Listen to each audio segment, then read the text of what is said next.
faites pas le tour du rond-point, vous tournez à gauche, vous coupez à gauche tout de suite direction l'ancien aéroport. Les dernières consignes, sous la pluie et dans le vent.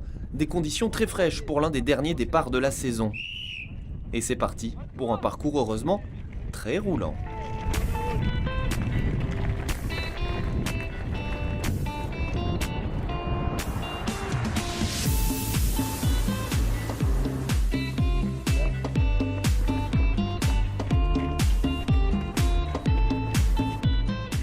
Et dès les premiers kilomètres, deux hommes vont s'échapper seuls vers l'ancien frigo. Peyo Dorisbourg, le vainqueur des dernières épreuves de la foulée, et Christophe Chevet, revenu dans la bataille au sommet.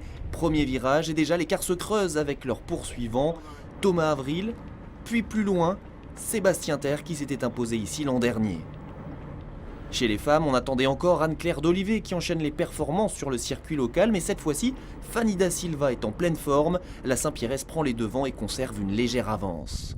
Dans ce parcours, il y a aussi des moments difficiles, surtout sous le vent, au retour de l'ancien aéroport. Pendant ce temps, c'est toujours la bagarre devant et c'est Peyo qui va faire la différence. Il accélère ici et prend seul les commandes de la course avec encore 4 km à parcourir. Et en serrant les dents, cette avance, il parviendra à la conserver jusqu'au bout.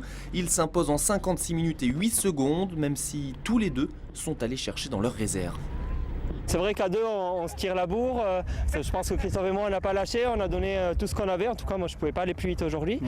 Et puis, ça se joue à rien. On finit à 20 secondes. À un moment donné, j'accélère un peu. Je garde 20 mètres d'avance. Et finalement, 20 mètres, c'est énorme. C'est dur à les rattraper. Mais finalement, ça se joue à rien. Moi, ça fait 5 ans que j'attends ça.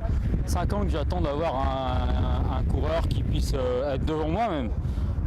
Écoutez, là, je passe le flambeau. Ça y est, hein, c'est bon. Et c'est très bien comme ça. Et pour compléter ce podium, une petite surprise, Thomas Avril qui a mené les débats s'est fait rattraper par son compère Sébastien Terre. À la fin, j'ai pas senti, j'ai eu un courant d'air sur la dernière ligne droite sur ma gauche et c'est Sébastien qui m'avait récupéré. Thomas, il a ralenti surtout, je crois. Puis un coup de vent, ça ne devait pas être bien fort comme coup de vent. Non, mais là, c'est la fin de saison. J'ai plus envie de me faire mal. Je crois que Thomas, il est un petit peu comme moi. Pareil, ouais. Et puis devant, il y a deux lièvres qui sont remontés comme des coucous, donc il n'y a pas grand-chose à faire. Et chez les femmes aussi, la concurrence est rude, le niveau s'élève et Fanny Da Silva fait même tomber le record de l'épreuve.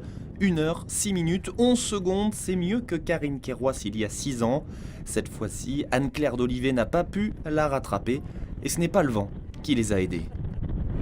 À des moments, on a l'impression de faire du surplace, mais bon, je pense qu'avec un bon mental et puis un petit peu d'entraînement, on y va. Et puis ce qui compte, c'est de prendre du plaisir dans la course, c'est ce qu'on a fait. Anne-Claire a aussi très bien couru, c'est vrai que de la voir derrière, ça m'a peut-être aussi boosté un petit peu parce que chaque année, je suis souvent, on va dire, en tête, mais toute seule, j'ai personne derrière, donc peut-être qu'on s'arrache moins, ou c'est pas pareil. De la concurrence et des efforts à tous les niveaux avec encore un nouveau record à signaler pour Benoît Cadinet en V3. La dernière course de l'année promet décidément d'être animée.